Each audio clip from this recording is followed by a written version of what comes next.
আরশি রৌদ্রের দিকে তাকালো। কান্নার ফলে এখনো বড় বড় করে শ্বাস নিচ্ছে। নাক টেনে কিছুটা অভিমানীর কণ্ঠে বলল, আপনি আসলেই খুব খারাপ। আমাকে কান্না করাতে আপনার খুব ভালো লাগে, তাই না? রৌদ্র আরশির দুহাত ধরে শীতল কণ্ঠে বলল, তোমাকে কান্না করাতে ভালো লাগে না, তবে যে কান্নায় আমার জন্য ভালোবাসা প্রকাশ পায় সেটাই ভালো লাগে। তোমার চোখের পানির প্রতিটা ফোঁটায় প্রকাশ পায় তুমি আমাকে কতটা ভালোবাসো। কাজলে লেপ্টে যাওয়া এই ফোলা ফোলা চোখগুলো চিৎকার করে বলতে চাইছে তুমি আমাকে হারানোর কতটা ভয় পাও। আরশি চুপচাপ বসে আছে, মাথা নিচু করে। কিছুটা সময় পর পর কেঁপে উঠছে তার শরীর। রৌদ্র আরশির দিকে শান্ত চোখে তাকিয়ে আছে। অ্যাক্সিডেন্টটা হয়ে ভালোই হয়েছে। অবশেষে তুমি আমাকে ভালোবাসার কথা বলেই দিলে মিসেস আরু। রৌদ্রর কথায় আরশি অবাক দৃষ্টিতে তার দিকে তাকালো। খানিকটা বিস্ময় নিয়ে জিজ্ঞেস করলো, আপনি আমাকে মিসেস বলেছেন? রৌদ্র হাসল, কিছুটা শব্দ করে হাসলো। হাসি থামিয়ে আরশির মাথায় হাত বুলিয়ে দিয়ে বলল, কারণ তুমি নিজের মুখে আমাকে ভালোবাসার কথা বলেছ। এটাই আমার অনেক বড় প্রাপ্তি ছিল, তাই তোমাকেও তোমার প্রাপ্তিটা দিয়ে দিলাম। আরশি কিছু বলার আগেই নির্বাণ কেবিনে ঢুকলো। আরশিকে এখানে দেখে বিস্মিত হয়ে জিজ্ঞেস করলো, পাশের বারান্দা, তুমি এখানে কি করছো? আপনি তো বলেছেন ওনার অ্যাক্সিডেন্ট হয়েছে। আরশি ভাবুকতার সাথেই নির্বাণকে বলল। রৌদ্র নির্বাণের রাগি চোখে তাকাতেই নির্বাণ আমতা আমতা করে বলল, আসলে ভাই ফোনে চার্জ ছিল না, তাই পুরো কথা বলার আগেই ফোন বন্ধ হয়ে গেছে। কিন্তু পাশের বারান্দার যে এই কথা শুনে হলুদের সাজিয়ে এখানে এসে পড়বে সেটা ভাবিনি। কথাগুলো বলেই নির্বাণ মাথা চুলকে একটা মেকি হাসি দিল। আরশি রৌদ্রর দিকে সে জিজ্ঞেস করলো, কি হয়েছে আমাকে একটু বুঝিয়ে বলবেন আপনারা? রৌদ্র উঠে দাঁড়ালো, নির্বাণের দিকে এগিয়ে গিয়ে বলল, হসপিটালে ডক্টর ছিল না, তাই বাধ্য হয়ে আমাকে ডিউটিতে আসতে হয়। বিকেলে বাসায় যাওয়ার পথে ছোট্ট একটা অ্যাক্সিডেন্ট হয়, গাড়িটা নষ্ট হয়ে যায় আর আমার মাথায় একটু ব্যথা পাই, এইটুকুই। নির্বাণ অনুতপ্ত হয়ে বলল, আমি তোমাকে ফোন করেছিলাম ভাইয়া একটু পরে এসে পড়বে, তোমরা যেন চিন্তা করো না, এটা বলার জন্য। কিন্তু বজ্জাত ফোনের জন্য এখন পুরাই উল্টে হয়ে গেল। আরশি রৌদ্রর দিকে তাকিয়ে জিজ্ঞেস করলো, তাহলে আপনার ফোন কোথায়? রৌদ্র দাঁত কেলিয়ে একটা হাসি দিয়ে বলল, হয়তো বাসায় রেখে এসেছি। আরশি রাগান্বিত দৃষ্টি নিক্ষেপ করে শক্ত গলায় বলল, ফোন কি বাসায় রাখার জন্য কিনেছেন নাকি? আচ্ছা এখন এসব থাক, ভাইয়া গাড়ি ঠিক হয়েছে, তাড়াতাড়ি চলো, বাসায় হয়তো সবাই চিন্তা করছে। নির্বাণের কথা শুনে রৌদ্র আর কিছু না বলে আরশির হাত ধরে হাঁটা শুরু করলো। আরশি তেজি কণ্ঠে বলল, আপনি আমার হাত ধরেছেন কেন?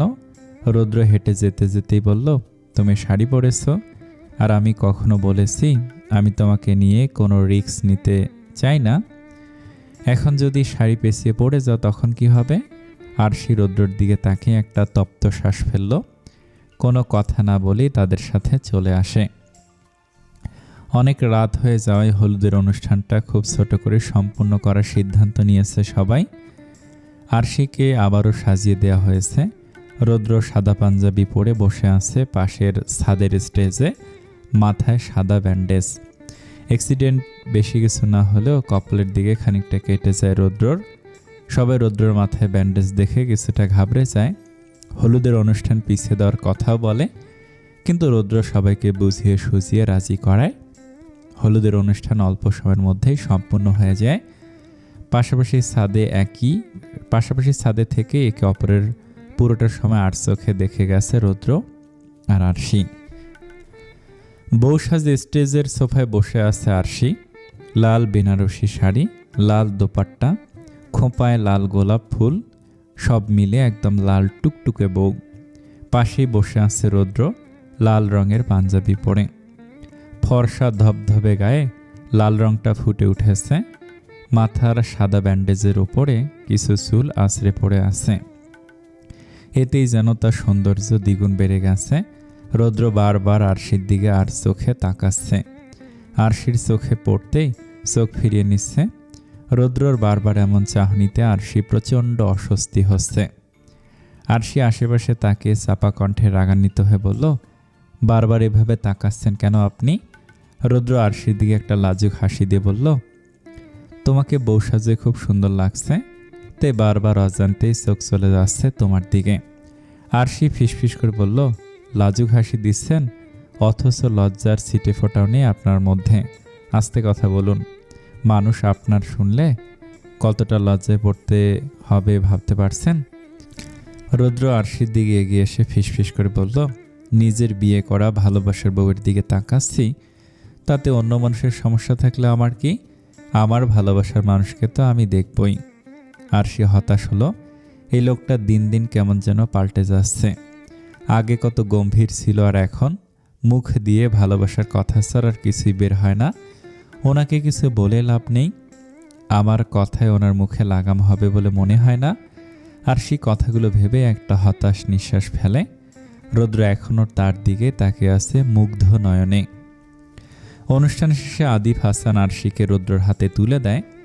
বিদায়ের সময় আরশি কান্না করতে নিলেই নীল বিরক্তি প্রকাশ করে বলে, দেখ বোন, হুদায় কান্না করিস না, তোর পাশের বারান্দায় যাচ্ছিস, অন্য কোনো দেশে না, কান্নাকাটি করে সবার মুড নষ্ট করে দিস না। নীলের কথার সাথে সাথে সায় দিয়ে নির্বাণ বলল, হ্যাঁ ক্রাশ ভাবি, শুধু শুধু কান্না করো না তো, তুমি চাইলে ভাইয়াকে বলতে পারো 2 বারান্দার মাঝে রাস্তা করে দিবে, তারপর যখন ইচ্ছে আসা যাওয়া করবে। কি বলো ভাইয়া? নির্বাণের কথায় আরশি সহ বাকি সবাই হেসে ওঠে। আরশি আর কোনো কান্নাকাটি না করে রুদ্রদের সাথে পাশের বাসায় এসে পড়ে। বেশ কিছুক্ষণ ধরে আরশি গুটিসুটি মেরে বসে আছে। এই ক্লান্ত শরীর নিয়ে বসে থাকাটাও খুব কষ্টের মনে হচ্ছে। একে তো না খেয়ে আছে, তার উপর আবার সারাদিন কত ধকল গেছে, সব মিলিয়ে পুরো শরীর অবশ হয়ে আছে। একা বসে থাকতে থাকতে প্রায় অস্থির হয়ে পড়েছে আরশি। মাথা উঁচু করে ক্লান্ত চোখে আশেপাশে নজর বুলালো। পুরো রুম তাজা ফুল দিয়ে সাজানো হয়েছে, বেশ গোছানো একটা রুম। তবে বইয়ের তাক দেখে আরশির মাথা ঘুরে উঠল। এই লোকটা এত এত বই পড়ে কিভাবে আল্লাহ? মাথার মধ্যে এত জ্ঞান রাখে কই? ভাগ্যিস আমার ডক্টর হওয়ার কোনো ইচ্ছা ছিল না, তা না হলে এত বই পড়তে পড়তে আমি শহীদ হয়ে যেতাম। আচমকা দরজা খোলার শব্দে আরশির ভাবনায় ছেদ পড়ল। দরজার দিকে তাকাতে রুদ্রকে দেখতে পেল। রুদ্রকে দেখার সাথে সাথে আরশির ভুরু কুঁচকে ফেলল। রুদ্র হাতে খাবারের প্লেট নিয়ে এসেছে। আরশির কাছে এসে খাবারের প্লেট রেখে ধপাস করে বিছানায় বসে পড়ল। একটা স্বস্তির নিঃশ্বাস ফেলে বলল, উফ, খুব খিদে পেয়েছিল, তাই খেয়ে আসলাম আর তোমার জন্য নিয়ে আসলাম। আমি ছেলে হয়ে ক্ষুধায় ঠিক থাকতে পারছি না, আর তুমি কিভাবে মূর্তির মতো বসে আছো এখানে? আরশি বিস্মিত হয়ে তাকিয়ে আছে রুদ্রর দিকে। সন্দিহান কণ্ঠে বলল, আপনি এই সময় খাবার নিয়ে এসেছেন, কেউ কিছু বলেনি? রুদ্র খাবারগুলো আরশির সামনে এগিয়ে দিয়ে বলল, কিছু বলবে কেন? আম্মুই তো খাবার গরম করে রেডি করে দিয়েছে তোমার জন্য, এখন তাড়াতাড়ি খেয়ে নাও, আমি একটু ফ্রেশ হয়ে আসছি। রুদ্র ওয়াশরুমে চলে গেল। আরশি রুদ্রর দিকে কিছুক্ষণ অদ্ভুত দৃষ্টিতে তাকিয়ে থেকে খাওয়া শুরু করে দেয়। বেশ কিছুক্ষণ পর রুদ্র আরশির কাছে এসে বলল, চলো আমার সাথে। কথাটা বলে আরশির হাত ধরে বারান্দায় নিয়ে যায়। আরশি কিছু জিজ্ঞেস করার আগে রুদ্র আরশিকে বারান্দায় রেখে দরজা লাগিয়ে চলে যায়। রুদ্র আরশিকে বারান্দায় আটকে রেখে রুমের বাইরে চলে যায়। আরশি স্তব্ধ হয়ে দাঁড়িয়ে আছে রুদ্রর কাছ দেখে। পরক্ষণে দরজায় ধাক্কাতে লাগলো। ডক্টর রোদ, আপনি কোথায়? আমাকে এখানে আটকে রেখেছেন কেন? দরজা খুলুন প্লিজ রোদ। আরশি বারবার রুদ্রকে ডেকে যাচ্ছে, কিন্তু ভেতর থেকে কোনো সাড়া শব্দ পাচ্ছে না। আরশির মনে খানিকটা ভয় ঢুকে গেছে। ধীর পায়ে যেয়ে বারান্দার এক পাশে রাখা লোহার বেঞ্চিতে বসে পড়ে। মাথা নিচু করে রুদ্র এমন অদ্ভুত কাজের কারণ খোঁজার চেষ্টায় ব্যস্ত হয়ে পড়েছে। পাখিগুলো পাখা ঝাপটিয়ে কিচিরমিচির করছে। আরশি মাথা তুলে পাখির খাঁচাগুলোর দিকে তাকালো। কিছুটা সময় পর আরশি উঠে আবারও দরজায় কড়া নাড়তে লাগলো, কিন্তু এবারও আরশি নিরাশ হলো। ভেতর থেকে কোনো সারা শব্দ এবারও পাওয়া গেল না। আরশি পুরো বারান্দায় পায়চারি করছে। প্রায় আধ ঘন্টা পর সশব্দে বারান্দার দরজা খুলে গেল। আরশি ঝটপট মাথা তুলে দরজার দিকে তাকালো। রুদ্র হাঁপাচ্ছে, বুকে ডান হাত দিয়ে বড় বড় করে শ্বাস টানছে। কিছুটা সময় পর অপরাধীর ন্যায় মাথা নিচু করে আরশির সামনে এসে দাঁড়ালো। আরশি নির্লিপ্ত দৃষ্টিতে রৌদ্রর দিকে চেয়ে আছে, কোনো কিছু জিজ্ঞেস করছে না। রৌদ্র নিজে থেকে বলবে সে অপেক্ষায় আছে আরশি।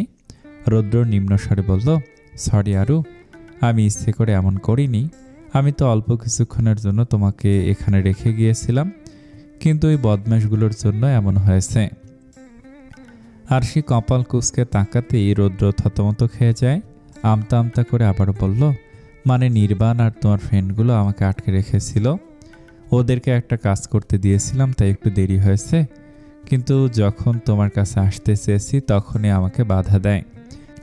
তাদের নাকি বকশিস লাগবে, বকশিস দেওয়ার পরেও আটকে রেখেছিল। তারপর নীল সবাইকে বুঝিয়ে সুঝিয়ে আমাকে আসতে দিয়েছে।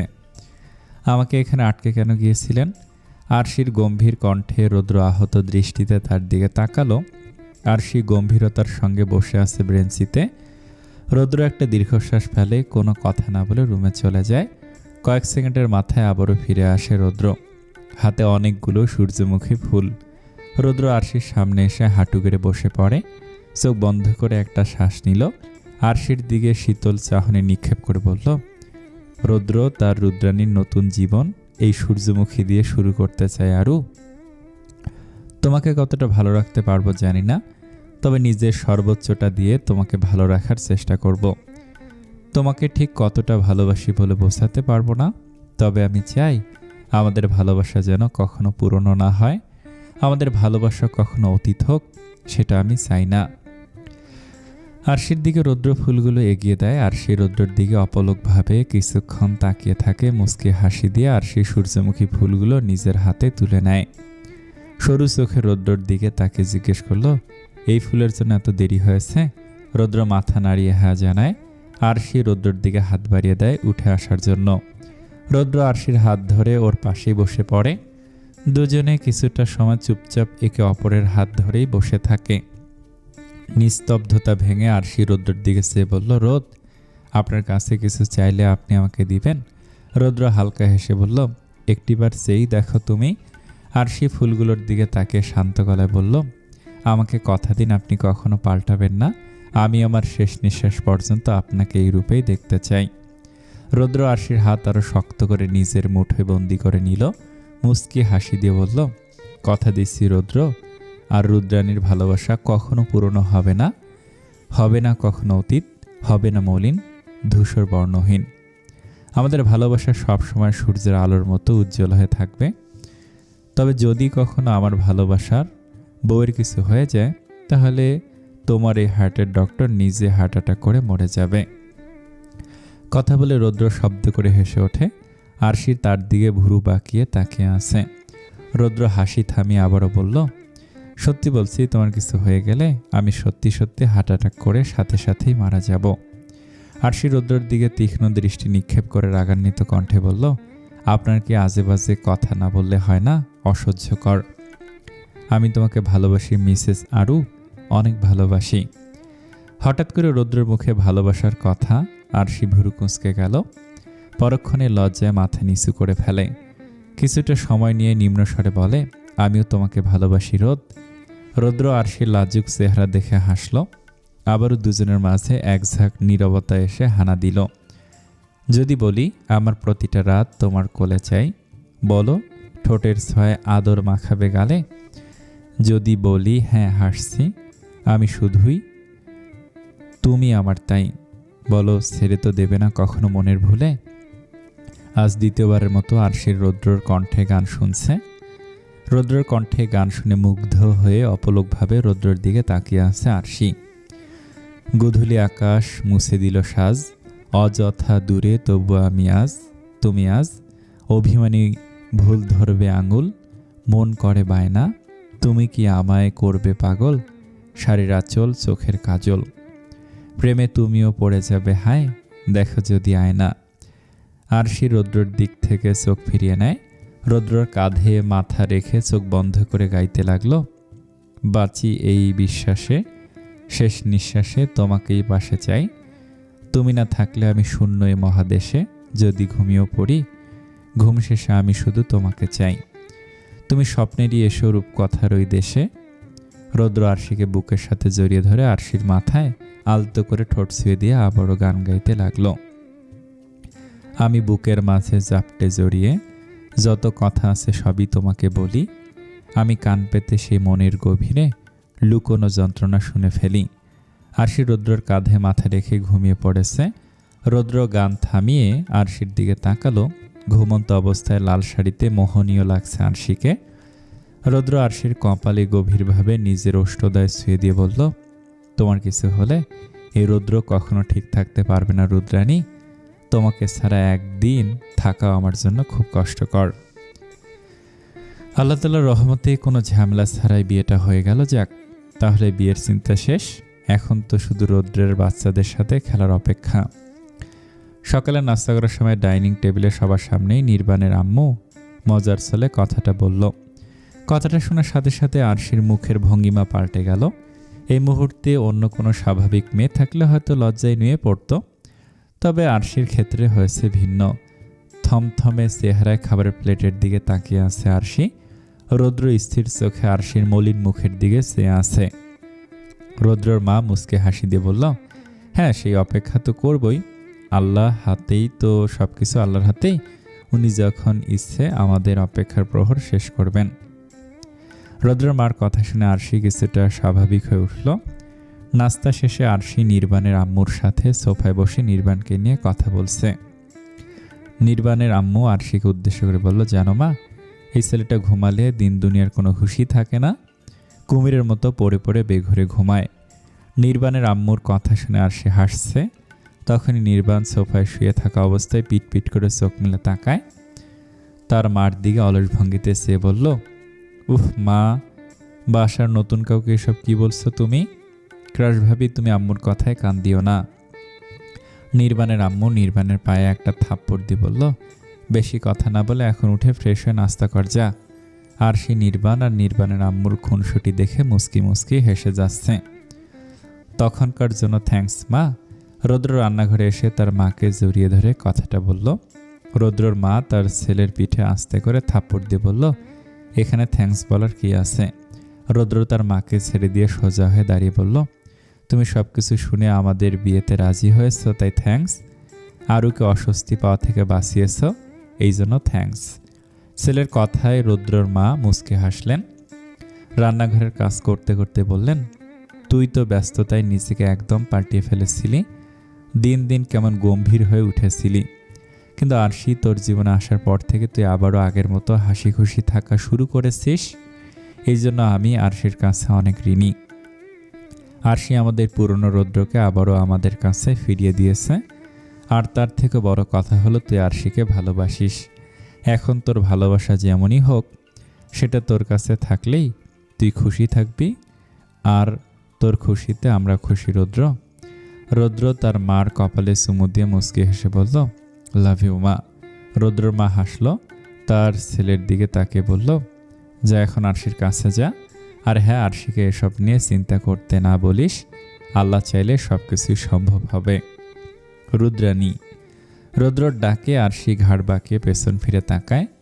রৌদ্র বারান্দার দরজায় হেলান দিয়ে আরশির দিকে ঘোর লাগা দৃষ্টিতে তাকিয়ে আছে। আরশির বারান্দার রেলিংয়ে হাত দিয়ে দাঁড়িয়ে আছে। বাতাসের ঝাপটা এসে আরশির চুলগুলো উড়িয়ে দিয়ে যাচ্ছে। গায়ে লালচে হলুদের সংমিশ্রণে সুতি শাড়ি জড়ানো, হাতে লাল আর হলুদ রঙের অল্প কিছু কাঁচের চুড়ি, নাকে ছোট্ট এক পাথরের নাকফুল। রৌদ্র আরশির আশেপাশে বারান্দার রেলিংয়ে এসে হাত রেখে বলল, গল্প উপন্যাসে পড়েছি বিয়ের পর নাকি মেয়েদের সৌন্দর্য দ্বিগুণ বেড়ে যায়। আজ তার প্রমাণস্বরূপ তোমাকে দেখে ফেললাম। আজ তোমাকে একদম পারফেক্ট মিসেস ডক্টর লাগছে। বিয়ের অনেক দিন পার হয়ে গেলেও এতদিন তোমাকে প্রেয়সী হিসেবে দেখেছি, তবে এই দুদিন ধরে তোমাকে বউ বউ লাগছে।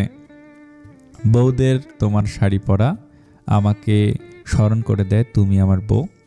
তোমার নাকের এই ছোট্ট জিনিসটা আমাকে মনে করিয়ে দেয় তুমি আমার অর্ধাঙ্গিনী। সকালের তোমার ঘুমন্ত মুখটা আমাকে মনে করিয়ে দেয় তুমি আমার ভালোবাসার জীবনসঙ্গিনী। এখন আমার প্রতিদিন শুরু হয় তোমার ঘুমন্ত চেহারা দেখে, আর আমার নির্ঘুম রাত কাটে তোমার ঘুমন্ত মুখ দেখে। রুদ্রর কথায় আরশি মাথা নিচু করে ফেলে। আরশিকে লজ্জা পেতে দেখে রুদ্র হাসল। আরশির থেকে দৃষ্টি সরিয়ে আকাশের দিকে দৃষ্টি দিয়ে বলল, তোমার লজ্জা পাওয়াটা আমার বুকে তীরের মতো করে এসে আঘাত করে। তোমার এই লাজুকতা আমাকে বারবার ঘায়াল করে রুদ্রাণী। রোদের তীর্যক রশ্মির মতো ঝলসে দেয় আমার মনকে। রুদ্রর কথা শুনে আরশির লজ্জার পরিমাণ আরও বেড়ে গেল। নিচের দিকে তাকিয়ে দুহাত কসলাচ্ছে। রুদ্র আরশির হাত ধরে তার কিছুটা কাছে নিয়ে আসে। আরশির হাতটা নিজের মুঠোয় বন্দি করে নিয়ে বলল, এত হাত কসলাতে হবে না, এখন বলো বারান্দায় একা একা কি করছিলে।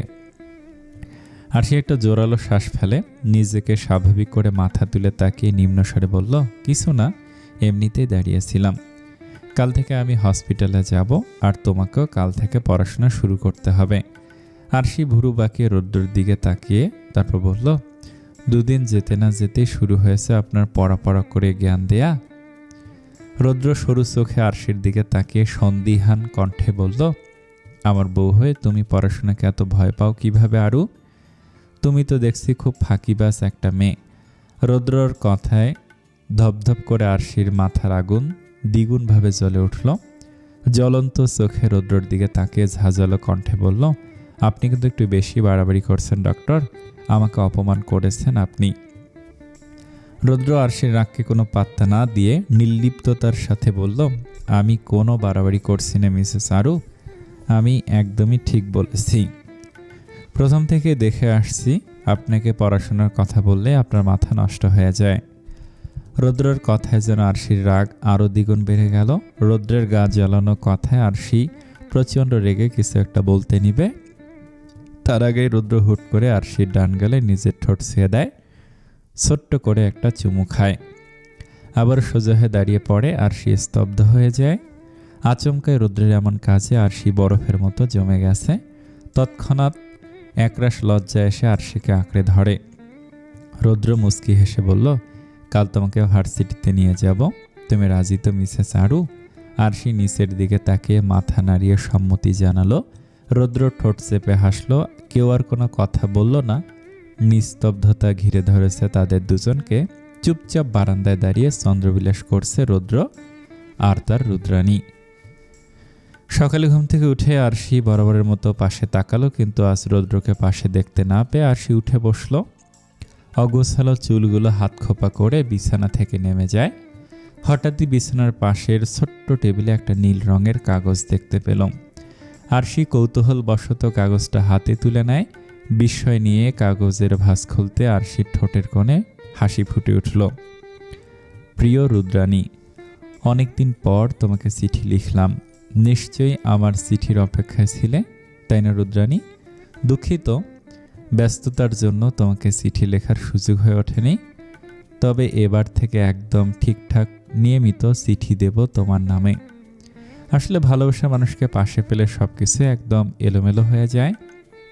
সময় যেন চোখের পলকেই সাথেই চলে যায়, তাই আর কোনো কিছুর খেয়াল থাকে না। তবে আর যাই হোক, রুদ্র তার রুদ্রাণীকে নীল চিরকুট দেয়া কখনো ভুলবে না। তুমি কি তোমার ভালোবাসার মানুষকে পেয়ে ভুলে যাবে আমাকে চিঠি লেখা? বিশেষ দ্রষ্টব্য, চিঠির উত্তর খুব তাড়াতাড়ি চাই। তোমার চিঠির জন্য অপেক্ষা করা আমার জন্য খুবই কষ্টকর। ইতি রুদ্র। আর সেই চিঠিটা পড়া শেষে হাসি মুখে নীল চিরকুটটা ভাঁজ করে নিজের কাছে রেখে দেয়। রুদ্র ওয়াশরুম থেকে বেরিয়ে এসে চুল মুছতে মুছতে বলল, আরু তাড়াতাড়ি রেডি হয়ে নাও, আমাদের যেতে হবে। আরশি মাথা দুলে ওয়াশরুমে চলে যায়। বেশ কিছুক্ষণ পর দুজনে রেডি হয়ে রুম থেকে বের হয়। কাশফিয়া রেডি হয়ে সোফায় বসে ফোন টিপছে। রুদ্র কাশফিয়াকে উদ্দেশ্য করে বলল, সরি কাশফিয়া, আমাদের দেরি হয়ে গেল। কাশফিয়া ফোন থেকে নজর সরিয়ে গোমরা মুখে বলল, আপনারা কাজটা একদমই ঠিক করেননি ভাইয়া। আরশি কাশফিয়ার কাছে এসে ভুরু বাঁকিয়ে জিজ্ঞেস করলো, কেন, আমরা কি করেছি? কাশফিয়া গম্ভীর গলায় বলল, কি করেছিস মানে? তুই আর দুলাভাই আমাকে এই ফ্ল্যাটে নিয়ে এসেছিস কেন? তোদের নতুন বিয়ে হয়েছে, আমি তোদের মাঝে কাবাবের হাড্ডি হয়ে থেকে যাব কি করে বলতো? আরশি সিরিয়াস হয়ে বলল, তাহলে তুই কি ওই ফ্ল্যাটে একা একা থাকবি নাকি? রুদ্র আরশির কাছে এসে দাঁড়িয়ে গম্ভীর মুখে বলল, এত বড় ফ্ল্যাটে একটা মেয়ে একা থাকবে, এটা তোমার জন্য খুব বিপজ্জনক। আর আমিও সারাদিন হসপিটালে থাকবো, আরও এই বাসায় একা একা থাকবে। তার চেয়ে বরং তুমি এখানে থাকবে, এটা তোমাদের দুজনের জন্যই ভালো। কাশপিয়ার কথা বাড়ালো না, তাদের কথাই মেনে নেয়। নাস্তা করা শেষে রুদ্র আরশি আর কাশপিয়াকে নিয়ে বেরিয়ে পড়ে। আরশি আর কাশপিয়াকে ভার্সিটিতে দিয়ে রুদ্র হসপিটালে চলে যায়। নীল আরশিকে দেখে দুষ্টুমি করে বলল, বিবাহিত বেবি, তোমার নতুন বিবাহিত জীবন কেমন কাটছে? আরশি কিছু না বলে একটা মুচকি হাসি দিয়ে নীলা আর নীলের মাঝে বসে পড়ে।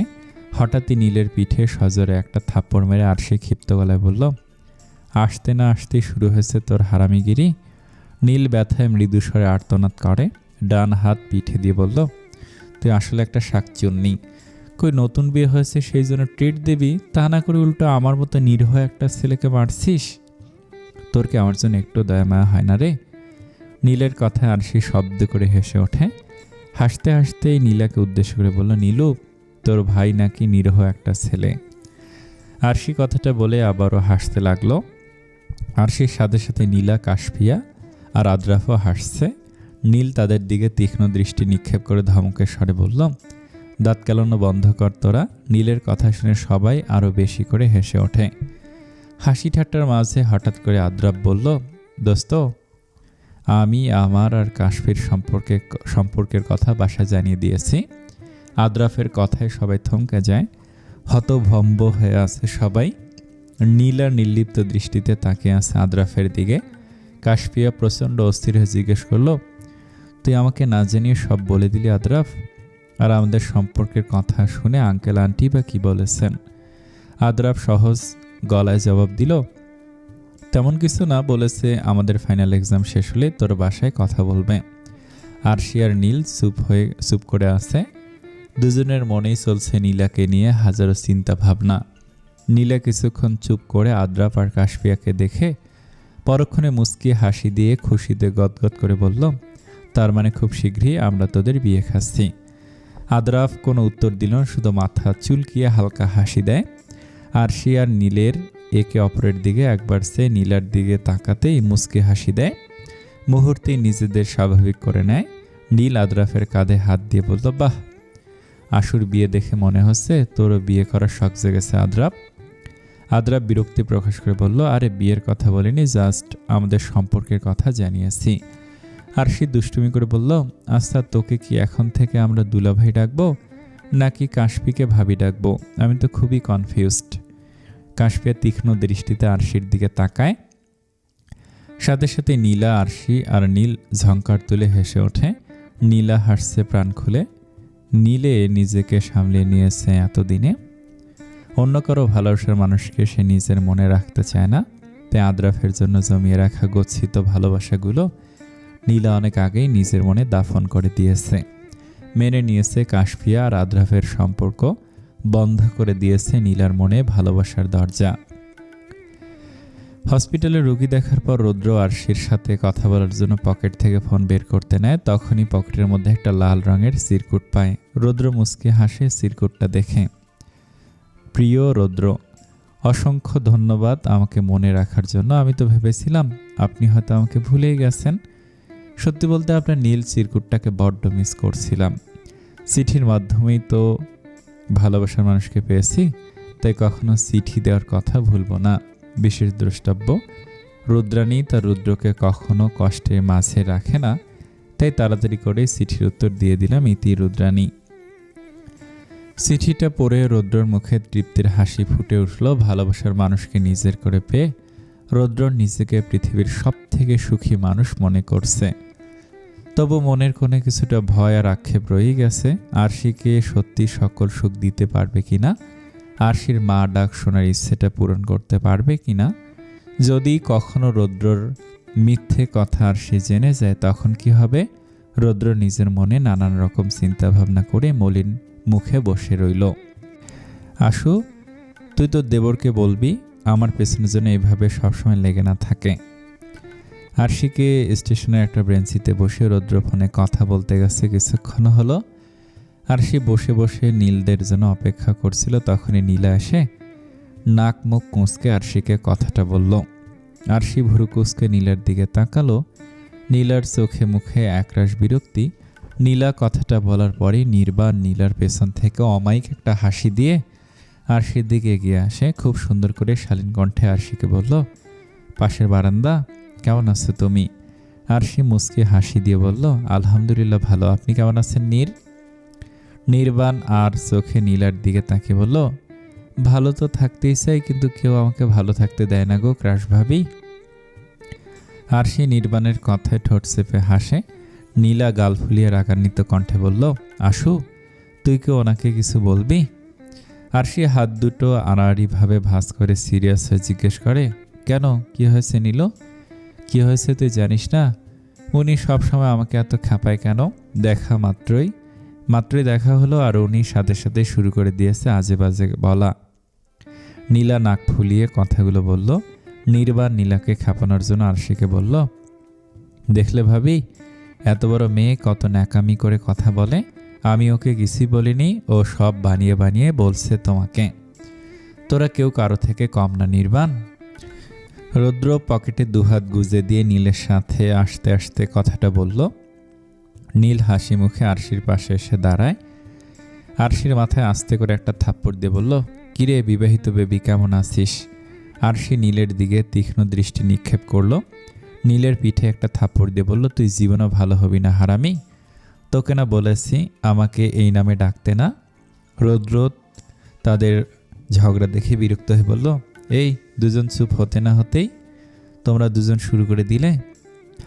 তোমরা এক একজন এতটা বিচ্ছু টাইপের হলে কি করে? মাছ দিয়ে আমাকে পাগল বানিয়ে ছাড়বে তোমরা সবাই। রৌদ্রর কথায় আরশি তার দিকে জ্বলন্ত চোখে তাকায়। আরশি কিছু বলার আগে রৌদ্র কথা পাল্টে বলল, এখন তো নীল ওরা সবাই এসে পড়েছে, চলো এখন দেরি হয়ে যাচ্ছে। কথাটা বলে রৌদ্র লাগেজ নিয়ে ট্রেনের দিকে এগিয়ে যায়। নির্বাণ হাসি দিয়ে বলল, ক্রাশ ভাবি, দেখলে তো ভাইয়া তোমাকে ভয় পেয়েছে। নির্বাণের কথায় আরশি মুচকি হাসে। তারপর রৌদ্র পেছন থেকে আরশিরাও চলে যায়।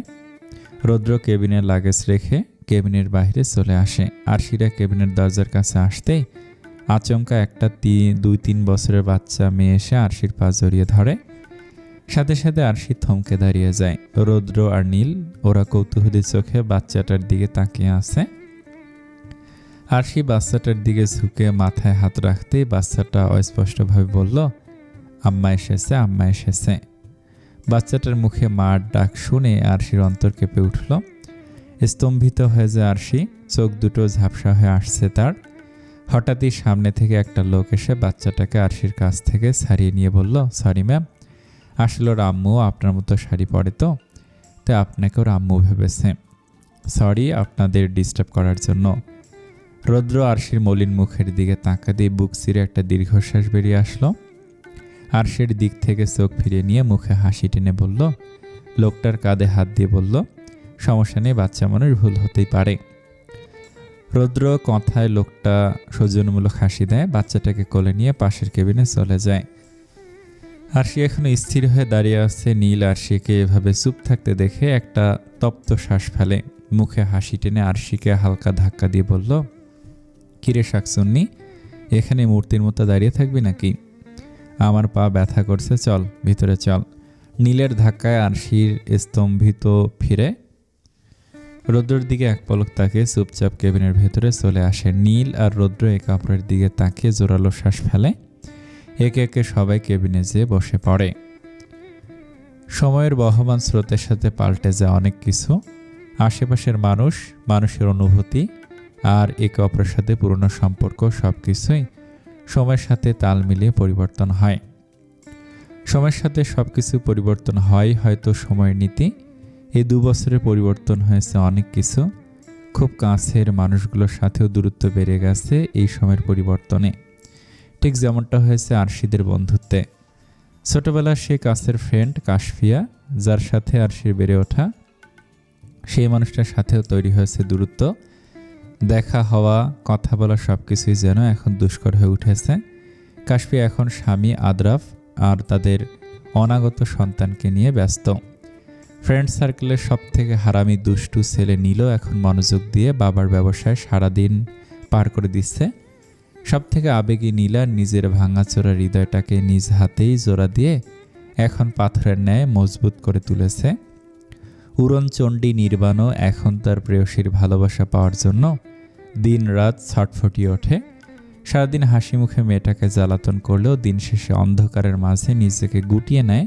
নির্বাণ জানে তার প্রেয়সী নিজের মনে দরজা বন্ধ করে রেখেছে, তবুও দিনের আলো দেখা দিতেই যেন নতুন আশা নিয়ে ভালোবাসার সংগ্রামে নেমে পড়ে। সবার কাছে পরিচিত বীরপুরুষ, যে কিনা সব পরিস্থিতিতেই নিজেকে স্বাভাবিক রাখে, সেই বীরপুরুষটাও ভয়ে রাতের আধারে তার ঘুমন্ত রুদ্রাণীকে শক্ত করে জড়িয়ে ধরে। ভালোবাসাকে পাওয়ার জন্য মিথ্যার আশ্রয় নিল। এখন সেই মিথ্যেটাই দিন দিন রৌদ্রকে কুরে কুরে খাচ্ছে। সময়ের সাথে সাথে যেন তার রুদ্রাণীকে হারিয়ে ফেলার ভয় তাকে চারদিক থেকে চোরাবালির মতো আঁকড়ে ধরছে। সবার সামনে নিজেকে স্বাভাবিক হাসি খুশি রাখা আরশি এখন রাস্তাঘাটে ছোট ছোট বাচ্চা দেখলেই ভেতরে ভেতরে ডুকরে কেঁদে ওঠে। মা ডাক শোনার জন্য বেকুল হয়ে যায়। এত এত পরিবর্তনের মাঝেও কিছু জিনিস পরিবর্তন হয়নি। রৌদ্র আর রুদ্রাণীর নিয়মিত চিঠি আদান প্রদান সেই আগের মতোই রঙিন হয়ে আছে। রৌদ্র মুখে ভালোবাসার কথা শুনে আরশি এখন লজ্জায় নুয়ে পড়ে, অস্বস্তিতে হাত কসলাতে থাকে। আর রৌদ্র, সে তো এখনও তার রুদ্রাণীর লাজুকতার প্রতিবার ঘায়েল হয়। বদলায়নি নীলের দায়িত্ববোধ। আরশি আর নীলার প্রতি তার দায়িত্বটা সে সব কিছুর ঊর্ধ্বে রেখেছে। হাজার ব্যস্ততার মাঝে নীলাকে আগলে রাখতে ভোলেনি। প্রতিদিন একবার হলেও ও আরশিকে ফোন দিয়ে ঝগড়া করা তার নিয়মমাফিক কাজের মধ্যেই পড়ে। প্রতি সপ্তাহে একবার নীলা আর আরশিকে নিয়ে ভার্সিটির পরিচিত দোকানে ফুচকা খাওয়া এখনও নীলের মিস হয় না। তিনজনের বন্ধুত্ব অটুট থাকলেও তার মাঝখান থেকে হারিয়ে গেছে আদ্রাফ আর কাশফিয়া। আরশি মলিন মুখে ট্রেনের জানালা দিয়ে বাইরে তাকিয়ে আছে। বাচ্চাটার মুখে মা ডাক শোনার পর থেকেই কোথাও যেন হারিয়ে গেছে আরশির ধ্যান। আরশিকে চুপচাপ বসে থাকতে দেখে নীল পরিস্থিতি স্বাভাবিক করতে রুদ্রকে উদ্দেশ্য করে বলল, ভাইয়া, আপনি আমাদেরকে আপনার বাসায় নিয়ে যাচ্ছেন, এটা মনে হয় আশুর পছন্দ হয়নি। নীলের কথায় আরশি আর রৌদ্র দুজনেই ভুরু কুঁচকে তার দিকে তাকালো। সবার ঈদের ছুটি থাকে। রৌদ্র আর আরশি দুজন মিলে প্ল্যান করেছিল এবারের ঈদ রৌদ্রদের বাসায় কাটাবে, আর সাথে করে নীলা আর নির্বাণকেও নিয়ে যাবে। রৌদ্র নীলের দিকে তাকে সন্দিহান কণ্ঠে জিজ্ঞেস করল, এই কথা কেন বলছো নীল? আশু নিজেই তো খুব খুশি তোমাদের সাথে ছুটি কাটাবে বলে। নীল গোমরা মুখ করে দুহাত ভাঁজ করে বলল, আশুকে দেখে তো মনে হচ্ছে না ও খুশি হয়েছে। আমরা আপনাদের দুজনের মাঝে এসে পড়েছি বলে হয়তো গাল ফুলিয়ে বসে আছে। নীলের কথায় আরশি ক্ষেপে ওঠে। রাগান্বিত চোখে নীলের দিকে তাকায়। সিট থেকে উঠে দাঁড়িয়ে নীলের চুলে টান দিয়ে আবারও নিজের সিটে বসে পড়ে। নীল মৃদুস্বরে চেঁচিয়ে উঠে ব্যথায় চুলে হাত বুলিয়ে মিনমিনিয়ে বলল, দেখলেন ভাইয়া, সত্যি কথা বললেই দোষ। রৌদ্র, নির্বাণ আর নীলা মিটমিটিয়ে হেসে যাচ্ছে আরশির নীলের ঝগড়া দেখে। আরশির আগে গজগজ করে বলল, নীল, একদম ফালতু কথা বলবি না বলে দিলাম। সব সময় 10 লাইন বেশি বোঝা বন্ধ কর। তোর থেকেই তো 10 লাইন বেশি বোঝা শিখেছি, তাই না রে নীলু? নীলের কথায় নীলা হকচকিয়ে ওঠে, অপ্রস্তুত হয়ে বলল, দেখ নীল, সবসময় তোরা নিজেদের ঝগড়ার মাঝে আমাকে ফাঁসিয়ে দিবি না বলে দিচ্ছি। তোরা দুজন তো ঠিকই থাকিস, শেষে দেখা যায় আমাকে বোকা বানিয়ে দিস তোরা। নীলের কথায় কেবিনের সবাই হো হো করে হেসে ওঠে। নির্বাণ হাসতে হাসতে নীলাকে বলল, বোকা মানুষকে আর কীভাবে বোকা বানাবে? নির্বাণের কথায় সবার হাসির পরিমাণ আরও বেড়ে যায়। নীলা সরু চোখে নির্বাণের দিকে তাকালো। আরশিকে উদ্দেশ্য করে রাগী কণ্ঠে বলল, আশু, তুই কি তোর দেবরকে কিছু বলবি? আরশি কোনো রকম নিজের হাসি চেপে রাখে। বড় বড় চোখ করে নির্বাণের দিকে তাকিয়ে শাসনের সুরে বলল, নীর, আপনাকে কতবার বলবো, সবসময় সবার সামনে সত্যি কথা বলতে হয় না। আরশি কথাটা বলে ফিক করে হেসে দেয়। রৌদ্র মুগ্ধ হয়ে রুদ্রাণীর হাসি মুখখানে দেখে যাচ্ছে। তোমার মলিন মুখটা আমাকে বড্ড কষ্ট দেয় রুদ্রাণী। বারবার মনে হয় আমি হয়তো তোমার ইচ্ছে পূরণে ব্যর্থ হয়ে যাচ্ছি। আরও আমি তোমার মুখে সবসময় হাসি দেখতে চাই। তোমার হাসির জন্য এই রৌদ্র সব কিছু করতে রাজি। রৌদ্র মনে মনে কথাগুলো ভেবে একটা তপ্ত শ্বাস ফেলে। নীলু, তুই কি ইচ্ছে করে নির্ভাইয়াকে কষ্ট দিচ্ছিস? তুই কেন ওনাকে মেনে নিচ্ছিস না নীলু? আরশির কথায় নীলার মধ্যে কোনো ভাবান্তর হলো না। সে আগের মতোই বইয়ের দিকে তাকিয়ে আছে। নীলার এমন নির্লিপ্ততা দেখে আরশির কপাল কুঁচকে এলো। ট্রেনের জানালা দিয়ে দূরের দোকানে বসে চা খেতে থাকা রৌদ্র নির্বাণ আর নীলের দিকে তাকালো। একটা তপ্ত শ্বাস ফেলে নীলার দিকে তাকিয়ে শান্ত গলায় বলল, নীলু, যা চলে গেছে সেটা নিয়ে শুধু শুধু নিজেকে কষ্ট দিস না। এইভাবে আর কতদিন একা একা থাকবি? আদ্রাফকে ভালোবেসে তো কষ্ট ছাড়া কিছুই পাসনি। এবার না হয় অন্য কাউকে সুযোগ দে তোকে ভালোবেসে আগলে রাখার জন্য। আর কেউ না বুঝুক, তুই তো বুঝিস ভালোবাসার মানুষকে না পাওয়ার কষ্ট কেমন হয়। তুই কি করে সে একই কষ্ট আরেকজনকে দিতে চাচ্ছিস? মনে রাখিস, একটা মানুষ সবসময় হাসি খুশি থাকে মানে এই না যে সে মানুষটার মধ্যে কষ্ট নেই। যাই হোক, জীবনটা খুব সুন্দর যদি সেটা সুন্দর করে গুছিয়ে নিতে পারিস। যে তোকে সত্যি ভালোবেসে আগলে রাখতে চায় তার কাছে নিজেকে আত্মসমর্পণ করবি, অন্য কারো কাছে না। আরশির কথাগুলো বেশ মনোযোগ দিয়ে শুনল নীল। মনে হচ্ছে কোনো এক ভাবনার জগতে নিজের মনটাকে হারিয়ে ফেলেছে। নীলা আর কোনো কথা বলেনি। সে এখন গভীর চিন্তায় মগ্ন। তার পুরো মাথা জুড়ে এখন নির্বাণের ভাবনায় হস্তক্ষেপ করে নিয়েছে। রৌদ্রদের বাসায় পৌঁছাতে পৌঁছাতে প্রায় বিকেল হয়ে যায়। বাসায় এসেই সবার সাথে কুশল বিনিময় করে সবাই নিজেদের রুমে চলে যায়। কিন্তু আরশি তার শাশুড়ির সাথে আড্ডায় মেতে উঠেছে। সন্ধ্যা পেরিয়ে রাত হয়ে যায়, তবু আরশি নিজেদের রুমে আসে না। সবার রাতে খাবার শেষে আবারও শাশুড়ির সাথে আড্ডায় বসে যায়। রাত প্রায় 10টায় আরশি নিজের রুমে আসে। রৌদ্র সোফায় বসে ল্যাপটপ নিয়ে ব্যস্ত। আরশি রৌদ্রর দিকে একবার তাকে ড্রেসিং টেবিলের সামনে যায়। চুলগুলোতে চিরুনি দিয়ে আঁচড়াতে আঁচড়াতে বলল, আপনি এখনো ঘুমাননি কেন? ল্যাপটপ নিয়ে কি করছেন এই সময়? আরশির কথায় রৌদ্র কোনো প্রতিক্রিয়া করলো না। সে আগের মতোই নিজের কাজে ব্যস্ত। আরশি কিছুটা ভুরু কুঁচকে আবার জিজ্ঞেস করলো, কি হলো, কথা বলছেন না কেন আপনি? আরশির কথায় রৌদ্র মাথা তুলে আরশির দিকে তাকায়। আরশি নিজের চুল আঁচড়াতে ব্যস্ত এখনো। রৌদ্র মুখে গাম্ভীর্যতা এনে বলল, এতক্ষণে আমাকে আপনার মনে পড়লো মিসেস আরু। আমি তো ভেবেছিলাম আপনি ভুলে গিয়েছিলেন আপনার হাজব্যান্ডের কথা। আরশি আয়নার মধ্যে রৌদ্রের দিকে ভুরু বাঁকিয়ে তাকালো। চুলগুলো হাত খোপা করে বিছানায় পা দুলিয়ে বসে জিজ্ঞেস করলো, এসব কথা বলছেন কেন? আবার কি নিয়ে রাগ করেছেন আমার উপর যে তুমি থেকে আপনিতে চলে এসেছেন? রৌদ্র ল্যাপটপটা বন্ধ করে সোফার কাছের টেবিলের উপর পা রাখলো। ডান হাতের আঙুল দিয়ে চুলগুলো পেছনে ঠেলে দেয়। গাম্ভীর্যতার সাথে সোফা ছেড়ে উঠে দাঁড়ায়।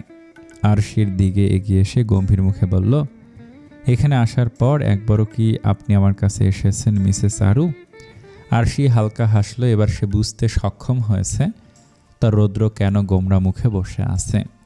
আরশি মুচকি হেসে রৌদ্রের মুখোমুখি হয়ে দাঁড়ায়। শান্ত গলায় বলল, আমরা তো এখানে এসেছি বিকেলে।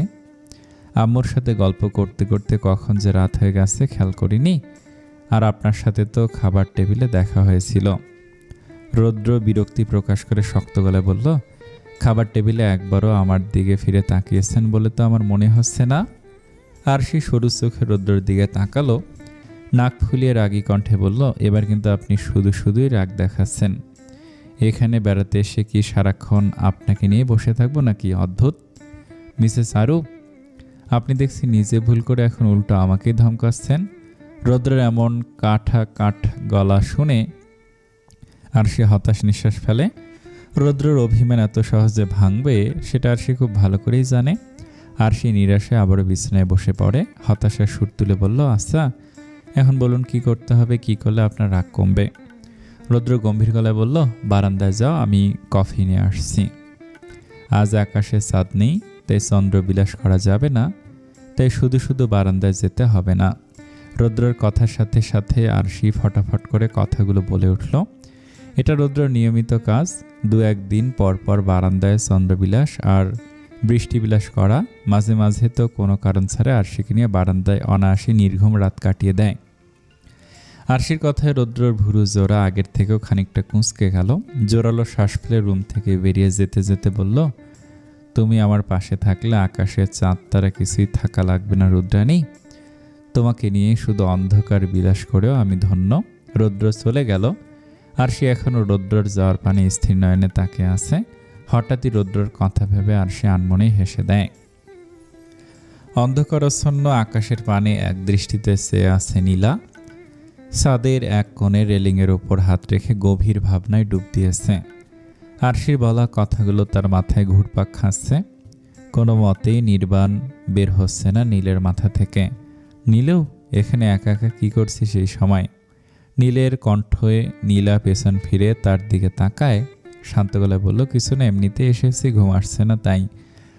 নীলার পাশে এসে দাঁড়িয়ে বলল, আমি জানি কেন তোর ঘুম হচ্ছে না। মাথায় এত চাপ দিস না, নিজের মন যা বলে তাই করিস। সঠিক মানুষের কাছে একবার নিজেকে ধরা দিয়ে দেখ, হয়তো সারা জীবন ভালোবাসা দিয়ে জড়িয়ে রাখবে। নীলা নিচের দিকে তাকিয়ে চুপ করে আছে। হঠাৎই নীলের ফোন বেজে ওঠে। নীল ফোনের স্ক্রিনে তাকাতেই মুচকি হাসিতে তার ঠোঁট হালকা প্রসারিত হয়ে গেল। নীলার দিকে তাকে স্বাভাবিকভাবে বলল, তুই দাঁড়া, অফিস থেকে কল এসেছে, আমি কথা বলে আসি। নীলা মাথা নাড়িয়ে হ্যাঁ জানাতে নীল ছাদের অন্য কোণায় চলে গেল। ফোন কানে দিয়ে মুচকি হেসে হেসে কথা বলছে নীলা আগের মতো আকাশের দিকে তাকিয়ে আছে। হঠাৎ নির্বাণ ওদেরকে খুঁজতে খুঁজতে ছাদে চলে আসে। নীলাকে একা দাঁড়িয়ে থাকতে দেখে ছাদের মাঝে এসে বলল, ঠক ঠক, একটু দরজাটা খুলবে নীলা? নির্বাণের অদ্ভুত কথায় নীলা ভুরু বাঁকিয়ে নির্বাণের দিকে তাকালো। আবছাওয়া আলোয় নির্বাণের চোখগুলো জলজল করছে, চুলগুলো সবসময়ের মতোই অগোছালো, চোখের পাপড়ি বড় বড়, একটু পরপর পলক ফেলছে। নীলা নিজেকে সামলিয়ে অন্যদিকে মুখ ঘুরিয়ে নেয়, কিছুটা সন্দেহের গলায় বলল, ছাদের মাঝখানে কি আপনি দরজা দেখতে পাচ্ছেন নাকি? নির্বাণ নীলার দিকে এসে ফিসফিস করে বলল, ছাদের মাঝে দরজা না থাকলেও তোমার মনের মাঝে তো দরজা আছে, সেটাই না হয় একটু খুলে দাও। নীলা প্রত্যুত্তরে কিছু বলল না, চুপচাপ দাঁড়িয়ে আছে। দূর থেকে নীল তাদের দুজনকে চুপচাপ দাঁড়িয়ে থাকতে দেখে একটা দীর্ঘশ্বাস ফেলে, আবার নিজের মতো করে ফোনে কথা বলায় ব্যস্ত হয়ে পড়ে। রৌদ্রর মা কফির মগ দুটো রৌদ্রের হাতে দিতে রৌদ্র মগগুলো টেবিলের উপর রেখে দেয়। পকেট থেকে ওষুধের পাতা বের করে কফির একটা মগে ওষুধ মিলিয়ে দেয়। রৌদ্রর মা প্রচণ্ড অবাক হয়ে তার ছেলের কর্মকাণ্ড দেখছে। অতিমাত্রে উত্তেজিত হয়ে জিজ্ঞেস করলেন রৌদ্রকে, রৌদ্র, এসব কি করছিস? কিসের ওষুধ মিশিয়ে দিলি কফিতে? রৌদ্র কফির মগে চামচ নাড়াতে নাড়াতে শান্ত গলায় বলল, ট্রেনে একটা বাচ্চা ভুলে আরুকে মা ডেকেছিল, তারপর থেকে আরুর মুড অফ, তাই আমি বাসায় এসে আমাদের হসপিটালের ডক্টরের সাথে আরুর ব্যাপারে আরও কথা বলেছি। উনি বলেছেন এই ঔষধটা আরুকে খাওয়ানোর জন্য। আরুকে সরাসরি তো দিতে পারবো না, তাই কফিতে মিলিয়ে দিচ্ছি। রৌদ্রর মা একটা দীর্ঘশ্বাস ফেলে বললেন, এসব করার কি দরকার রৌদ্র? এমন তো না যে বাচ্চা না হতে আমরা আরশিকে অবহেলা করছি, তাহলে কেন তুই আরশিকে নিয়ে এত চিন্তা করছিস? রৌদ্র তার মার দু কাঁধে হাত রেখে বলল, এ সময় বাচ্চার জন্য না, আমাদের জন্য করছি মা। এসব কিছু আমি আরুর ইচ্ছে পূরণ করার জন্য করছি, আরুকে সম্পূর্ণ খুশি দিতে এসব করছি। রাস্তাঘাটে বাচ্চা দেখলে আরুর চোখে মুখে কষ্টের ছাপ আমি স্পষ্ট দেখতে পাই। আরুর এই কষ্ট আমার আর সহ্য হচ্ছে না। ওর মলিন মুখ দেখলে আমার মনে হয় আমি আরুকে ভালো রাখতে পারছি না, আমি ব্যর্থ হয়ে যাচ্ছি আরুকে সুখে রাখতে। রৌদ্রর মা রৌদ্রের মাথায় হাত বুলিয়ে দিয়ে বলল, এসব নিয়ে ভাবিস না রৌদ্র, আল্লাহর ওপর ভরসা রাখ, সব ঠিক হয়ে যাবে। রৌদ্র মাথা নাড়ালো, কফির মগ হাতে নিয়ে তার মার উদ্দেশ্যে বলল, মা আমি যাচ্ছি, এখন আর ঔষধের কথা কিন্তু। রৌদ্র পেছন ফিরে আরশিকে দাঁড়িয়ে থাকতে দেখে রৌদ্র থেমে যায়। থমকে দাঁড়িয়ে আছে রৌদ্র, মনের মধ্যে ভয়ঙ্কর রকমের ভয় এসে জেঁকে বসেছে। আরশিকে হারিয়ে ফেলার ভয়। রৌদ্র স্থির চোখে আরশির দিকে তাকিয়ে আছে। কিসের ঔষধের কথা বলছেন আপনারা? রৌদ্র আরশিকে দেখে স্তব্ধ হয়ে পড়েছে। তার মুখ দিয়ে কোনো শব্দ বের হচ্ছে না। রৌদ্রর মা কিছুটা ইতস্তত বোধ করছে। আরশি রান্নাঘরের ভিতরে এসে রৌদ্রর সামনে দাঁড়িয়ে জিজ্ঞেস করলো, কেউ কি অসুস্থ রোদ? কার ওষুধের কথা বললেন আপনি এইমাত্র? আরশির কথায় রৌদ্র একটা স্বস্তির নিঃশ্বাস ফেলে। আরশি রৌদ্রর কথা বেশি শুনতে পায়নি। আরশি ফ্যালফাল করে রৌদ্রর দিকে তাকিয়ে তার প্রশ্নের প্রত্যুত্তরের অপেক্ষা করছে। রৌদ্র নিজেকে সামলে নিয়ে ছোট্ট করে একটা শ্বাস ফেলে বলল, কারো কিছু হয়নি, এমনি মাকে কিছু ভিটামিন ওষুধ খাওয়ানোর কথা বলেছি। রৌদ্রের কথার মাঝের সাথে সাথে রৌদ্রের মা আরশির দিকে এগিয়ে এসে বলল, হ্যাঁ আমি বুড়ো হয়ে যাচ্ছি তো, তাই আমাকে নিয়ে রৌদ্রের চিন্তা বেড়ে যাচ্ছে। আরশি তাদের দিকে কিছুক্ষণ ভ্রু কুঁচকে তাকিয়ে থেকে ভ্রুক্ষেপহীনভাবে বলল, এসব কি বলছো মামনি? তোমাকে দেখে তো এখনো যুবতী মেয়েদের মতোই দেখা যায়। তবে আমার মাঝে মাঝে মনে হয় তোমার ছেলেই বুড়ো হয়ে গেছে। রৌদ্রর মা আরশির কথায় এসে ওঠে। রৌদ্র তীক্ষ্ণ দৃষ্টিতে আরশির দিকে তাকালো, দাঁতে দাঁত চেপে শক্ত গলায় বলল, আমাকে বুড়ো মনে হয় আপনার কাছে? আরশি হাসি দিয়ে সম্মতিসূচক মাথা নাড়ালো। সাথে সাথে রৌদ্রর মা আর আরশি সশব্দে হেসে দেয়। রৌদ্র গম্ভীর গলায় বলল, আপনি এখানে এসেছেন কেন? আমি তো আপনাকে বারান্দায় থাকতে বলেছিলাম মিসেস আরু। আরশি কোনো কথা বলল না। রৌদ্রর মার কানের কাছে এসে ফিসফিস করে বলল, আপনার ছেলে এমন গুমরোমুখ কেন গো মামনি? তুমি কি ওনাকে ছোটবেলায় তিতা করলা খাইয়েছিলে নাকি? মধু খাইয়েছিলাম, কিন্তু লাভ হয়নি, একদম বাপের মতো হয়েছে, তাই এই অবস্থা। রৌদ্রর মার কথা শুনে আরশি ফিক করে হেসে দেয়। রৌদ্র তাদের দুজনের দিকে সরু চোখে তাকিয়ে বলল, কানে কানে কথা বললে এমনভাবে বলবে যেন পাশের জন শুনতে না পায়। আমি আব্বুর মতো হয়েছি কি না সেটা কাল সকালে আব্বুকে জিজ্ঞেস করে নেব, ঠিক আছে মা? আর মিসেস আরু, আপনাকে তো আমি পরে দেখে নেব। রৌদ্র গজগজ করে কথাগুলো বলে হনহনিয়ে চলে গেল। রৌদ্রর মা আর আরশি একে অপরের দিকে কিছুক্ষণ অসহায় মুখে তাকিয়ে থেকে হুট করে হেসে দেয়। রৌদ্রর মা হাসি থামে বলল, এখন রুমে যা, তা না হলে রৌদ্র আরও রেগে যাবে। আরশি মাথা নাড়িয়ে রুমের উদ্দেশ্যে পা বাড়ালো। দরজার কাছে এসে বড় করে একটা শ্বাস টেনে বুকে সাহস জুগিয়ে রুমের ভিতরে প্রবেশ করলো। পুরো রুমে চোখ বুলিয়ে রৌদ্রকে দেখতে না পেয়ে আরশি বারান্দায় চলে যায়। রৌদ্র এক হাতে কফির মগ নিয়ে রেলিংয়ের ওপরে হাতের ওপর ভর দিয়ে দাঁড়িয়ে আছে। পাশে টি টেবিলের ওপর একটা কফির মগ রাখা। আরশি হাসি দিয়ে রৌদ্রর পাশে দাঁড়িয়ে জিজ্ঞেস করলো, কি করছেন ডক্টর? বৃষ্টি বিলাস করছি। রৌদ্র তেরা কথায় আরশির ভুরু বাঁকিয়ে তার দিকে তাকালো। সন্দিহান কণ্ঠে বলল, কিন্তু বৃষ্টি তো হচ্ছে না। মনে মনে বৃষ্টি বিলাস করছি, রৌদ্র শক্ত গলায় উত্তর দিল। আরশি অসহায় কণ্ঠে বলল, আপনি রেগে আছেন আমার উপর? আমি তো মজা করছিলাম। রৌদ্র মগের বাকিটুকু কফি বারান্দা দিয়ে নিচে ফেলে দেয়। টেবিলের ওপর মগটা রেখে দিয়ে আরশির দিকে তীক্ষ্ণ দৃষ্টি নিক্ষেপ করে। আরশির দিকে এগিয়ে আসতে আসতে গাম্ভীর্যতার সাথে জিজ্ঞেস করলো, আমি বুড়ো হয়ে গেছি? আরশি কিছুটা পেছনে গিয়ে একটা শুকনো ঢোক গেলে দ্রুত ডানে বামে মাথা নাড়িয়ে না জানালো। রৌদ্র আবার জিজ্ঞেস করলো, আমি গোমরামুখ? আমাকে ছোটবেলা তিতা করলা খেয়ে বড় করেছে? আরশি আবার মাথা নাড়িয়ে না জানালো। রৌদ্র এবার ধমকে স্বরে বলল, এখন মুখ দিয়ে কথা বের হচ্ছে না কেন? তখন তো খুব বকবক করছিলেন আম্মুর সামনে। মাথা না নাড়িয়ে মুখ দিয়ে উত্তর দিন। আরশি খানিকটা সময় চুপ থেকে কিছু একটা ভেবে আচমকায় রৌদ্রর ডান গালে টুপ করে একটা কিস করে বসে। রৌদ্র হতভম্ব হয়ে ডান গালে হাত দিয়ে দাঁড়িয়ে আছে। চোখ দুটো বিস্ময়ে গোলাকার ধারণ করেছে। আরশি বিশ্বজয়ী একটা হাসি দিয়ে চেয়ারে বসে পড়ে। কফির মগ তুলে এক চুমুক খেয়ে গলা খেকড়ে বলল, রোদ, আপনি এভাবে দাঁড়িয়ে আছেন কেন? আরশির কথায় রৌদ্রর ঘর কাটে। বিস্ফোরিত চোখে আরশির দিকে তাকিয়ে জিজ্ঞেস করলো, তুমি আমাকে নিজের ইচ্ছায় কিস করলে রুদ্রাণী? 2 বছরেই প্রথম তুমি নিজের ইচ্ছায় কোনো দ্বিধাবোধ, লজ্জা, অস্বস্তি ছাড়াই আমাকে কিস করলে। আরশি কিছু বলল না। ঠোঁটে একটা রহস্যময় হাসি ফুটে উঠেছে আরশির। চুপচাপ কফি খেতে বসলো। রৌদ্র আরশির পাশে চেয়ার টেনে বসে কিছুটা উত্তেজিত হয়ে বলল, কি হলো? এমন অদ্ভুত রকমের আচরণ করছো কেন হঠাৎ করে? কি হয়েছে তোমার? আরশি এবার খিলখিল করে হেসে দেয়। কফির মগ রেখে দিয়ে বললাম, আপনার কাছ থেকে এসব শিখেছি। আমি রেগে গেলেও আপনি হুটহাট এমন অদ্ভুত আচরণ করেন, তখন আমারও একই অবস্থা হয়। তাই আপনার আইডিয়া আপনার উপরেই কাজে লাগালাম। রৌদ্র চোখ দুটো ছোট ছোট করে আরশির দিকে তাকালো। সন্দিহান কণ্ঠে বলল, দিন দিন খুব বেশি চালাক হয়ে যাচ্ছ তুমি। আমাকে কপি করা শুরু করেছো? আরশি চেয়ারে হেলান দিয়ে গম্ভীর গলায় বলল, ডক্টর রোদের বউ হয়ে চালাক না হলে কি আর চলে নাকি? আরশির কথাটা বলেই হেসে দেয়। রৌদ্র তার সাথে তাল মিলিয়ে হেসে যাচ্ছে। এভাবেই একসাথে বসে অন্ধকার বিলাস করছে রৌদ্র আর তার রুদ্রাণী। মুগ্ধ নয়নে তার রুদ্রাণী হাসি মুখ উপভোগ করছে। এ যেন কোনো অন্ধকার বিলাস নয়, ভালোবাসাময় এক রঙিন মুহূর্ত। ঈদ মোবারক আদ্রাফ, কেমন আছিস? ফোনের অপর প্রান্ত থেকে আদ্রাফ বলল, ঈদ মোবারক আশু, আমরা ভালো আছি, তোমরা সবাই কেমন আছিস?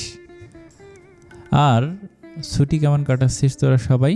আরশি একটা মলিন হাসি দিয়ে বলল, এই তো ভালোই, তবে তোরা থাকলে আরও বেশি মজা হতো। দুর্গাধি, আমাদের নিয়ে মন খারাপ করিস না, তোরা আসলে অন্য একদিন সবাই দেখা করব। এই নে কাশফির সাথে কথা বল। আদ্রাব কাশফিয়ার কাছে ফোন দিতে কাশফি মুচকে হাসি বলল, ঈদ মোবারক কাশু, ঈদের অনেক অনেক শুভেচ্ছা। তোকে ঈদের অনেক অনেক শুভেচ্ছা। কি অবস্থা তোর? কাশফিয়া ছোট্ট করে উত্তর দিল, ভালো। আরশি কিছুক্ষণ চুপ থেকে উত্তেজনা নিয়ে জিজ্ঞেস করলো, আমাদের পুস্কির কি অবস্থা? কতটুকু বড় হয়েছে? এখন কি নড়াচড়া করে? আচ্ছা, তুই না হয় তোর একটা ছবি তুলে দে তো, দেখি কতটা মোটা হয়েছিস, তোর পেট বড় হয়েছে কিনা। আরশির এতগুলো প্রশ্নের জবাবে কাশফিয়া সহজ ভাষায় বলল, মাত্র 4 মাসে এত কিছু বোঝা যায় না। আরশি হতাশ হলো, জোরালো শ্বাস ফেলে বলল, ও।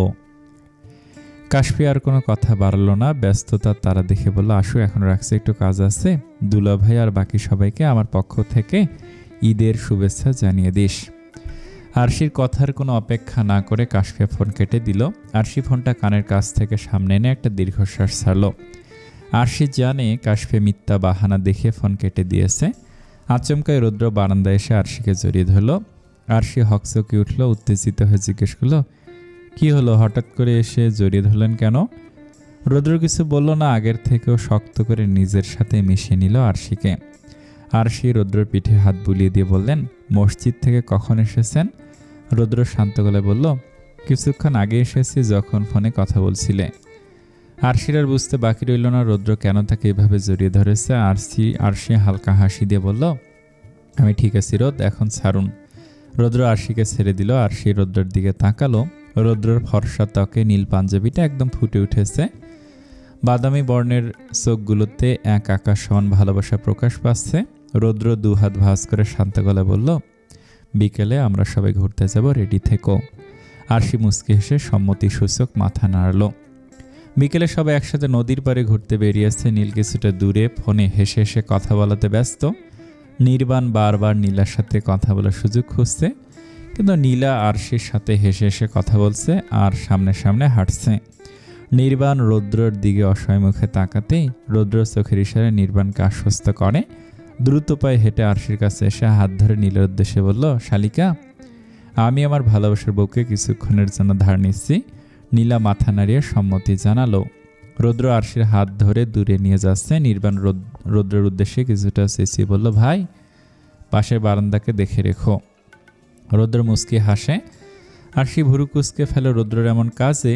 নীলাও হতবাক হয়ে তাদের দিকে তাকিয়ে আছে। নির্বাণ নীলার পাশে এসে শান্ত গলায় বলল, তোমার সাথে আমার কিছু ইম্পর্টেন্ট কথা আছে নীলা। নীলা নির্বাণের দিকে না তাকিয়ে বলল, বলুন, শুনছি। নির্বাণ ছোট্ট করে শ্বাস ফেলে। নীলার মুখোমুখি হয়ে দাঁড়িয়ে শীতল কণ্ঠে বলল, প্রায় 2 বছর হয়ে গেছে আমি তোমার পেছনে লেগে আছি, তোমাকে রাজি করানোর চেষ্টা করছি।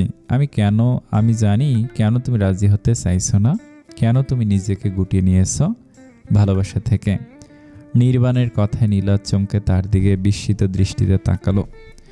ক্রাশভাবিদের বাসায় প্রথম যেদিন গিয়েছিলাম, তখনই আমি তোমার চোখে আদ্রাফের জন্য ভালোবাসা দেখেছি। ভালোবাসা না পাওয়ার কষ্ট দেখেছি তোমার এই সিক্ত চোখে। তখনই আমি ভেবে নিয়েছিলাম, আমি তোমাকে যে করে হোক নিজের করে ছাড়ব। একটা মেয়ে যে কিনা একজনকে ভালোবাসার বিনিময়ে ভালোবাসা না বরং কষ্ট পেয়েও এতটা গভীরভাবে সেই মানুষটাকে ভালোবেসে গেছে, সেই মেয়েটাকে যদি একটু ভালোবাসা দিয়ে আগলে রাখতে পারি, তাহলে নিশ্চয়ই তার দ্বিগুণ ভালোবাসা আমাকে ফিরিয়ে দিবে, তাই না? আমি অনেক চেষ্টা করেছি, কিন্তু তোমার মন গলাতে পারিনি। তাই আজ যে সরাসরি বলতে বাধ্য হলাম। আজ যে শেষবারের মতো বলছি, আজ যদি রাজি না হও তাহলে আর কখনো তোমাকে ডিস্টার্ব করব না। নির্বাণ এক নাগারে কথাগুলো বলে বড় করে একটা শ্বাস নিয়ে আবারও বলতে শুরু করলো, আমি তোমাকে ভালোবাসি নীলাদ্রি ওরফে নীলা, প্রচণ্ড রকম ভালোবাসি তোমাকে। একবার আমার হাত ধরে দেখো, কখনো ছাড়বো না। একবার বিশ্বাস করে দেখো, কথা দিচ্ছি কখনো তোমার বিশ্বাসের অমর্যাদা করব না। সারা জীবন ভালোবাসা দিয়ে আগলে রাখবো তোমাকে। নীলা কিছু বলল না। নির্বাণের দিকে অপলক দৃষ্টিতে চেয়ে আছে। বড় বড় মায়াবী চোখগুলোতে প্রচুর ভয়, কোনো মূল্যবান কিছু হারিয়ে ফেলার ভয় আঁকড়ে ধরেছে নির্বাণকে। নীলা তৎক্ষণাৎ নির্বাণের দিক থেকে দৃষ্টি সরিয়ে অন্যদিকে মুখ ঘুরিয়ে নিল। কপালে বিরক্তির ভাঁজ পড়েছে নীলার। আমি তোমাকে ভালোবাসি নীলাদ্রি। নীলা এবারও কিছু বলল না, অন্যদিকে মুখ ঘুরিয়ে তাকিয়ে আছে। নীলাকে এভাবে নিশ্চুপ দাঁড়িয়ে থাকতে দেখে নির্বাণ প্রচণ্ড ক্ষেপে যায়। রাগে চোখ মুখের অবস্থা পাল্টে চোয়াল শক্ত হয়ে আসছে তার। নীলার ডান হাতের কনুইয়ের কিছুটা উপরের দিকে শক্ত করে চেপে ধরল, দাঁতে দাঁত চেপে শক্ত করে বলল, আমি এতক্ষণ ধরে কথা বলে যাচ্ছি আর তুমি চুপ করে দাঁড়িয়ে আছো? আমি তোমাকে কিছু বলেছি, সেটার উত্তর দাও নীলা। নীলা কটমট চোখে নির্বাণের দিকে ফিরে তাকালো। নির্বাণ তার রাগান্বিত চোখ নীলার দিকে নিক্ষেপ করে আছে। নীলা গাল ফুলে এক ঝটকায় হাত ছাড়িয়ে নিল। হাত ঘষতে ঘষতে নাক ফুলে রাগী কণ্ঠে বলল, আপনি তো দেখছি বেজায় নির্লজ্জ মানুষ। একে তো ফুল না এনে খালি হাতে এসে কিপটে মানুষের মতো ভালোবাসার কথা বলছেন, তার উপর আবার আমাকে রাগ দেখাচ্ছেন। যত সব নিরামিষ মার্কা পাবলিক। নীলার কথায় নির্বাণ রাগে গর্জে উঠে তেজি কণ্ঠে বলল, কি আমি নির্লজ্জ কিপটা? নিরামিষ মার্কা মানুষ সামান্য ফুল আনিনি বলে? নির্বাণ থেমে যায়। রাগান্বিত ভাব কেটে দু চোখে কৌতূহলের তারা খেলে গেল। এক দমকা হয় এলোমেলো করে দিয়ে গেল সব কিছু। শীতল হাওয়া বয়ে গেল নির্বাণের মনে। এই শীতল হয় যেন নির্বাণের চোখে জ্বলতে থাকা রাগের আগুন নিমেষে নিভিয়ে দিল। নির্বাণ নিম্ন স্বরে বিষয় নিয়ে জিজ্ঞেস করল, আমি ফুল আনিনি বলে তুমি রাগ করেছ নীলা? নীলা দু হাতে ভাঁজ করে গুটিয়ে নেয়, গোমরা মুখে বলল, হুম। নির্বাণ উৎসাহী চোখে নীলার দিকে সে উৎকণ্ঠিত হয়ে জিজ্ঞেস করলো, যদি ফুল এনে দিতাম তাহলে আমাকে মেনে নিতে? নীলা মুখ ঘুরিয়ে উল্টো পথে হাঁটতে হাঁটতে ভাব নিয়ে বলল, সেটা না হয় ফুল দিলেই ভেবে দেখতাম। চোখে মুখে খুশির ঝলক দেখা দিল নির্বাণের। খুশির বাঁধ ভেঙেছে আজ। নির্বাণ অস্থিরতা আশেপাশে তাকালো। বড্ড আফসোস হচ্ছে তার, কেন ফুল নিয়ে আসলো না আজ? এত বড় বোকামি কেউ করে নাকি? নিজেকে এই মুহূর্তে আস্ত এক গাধা মনে হচ্ছে।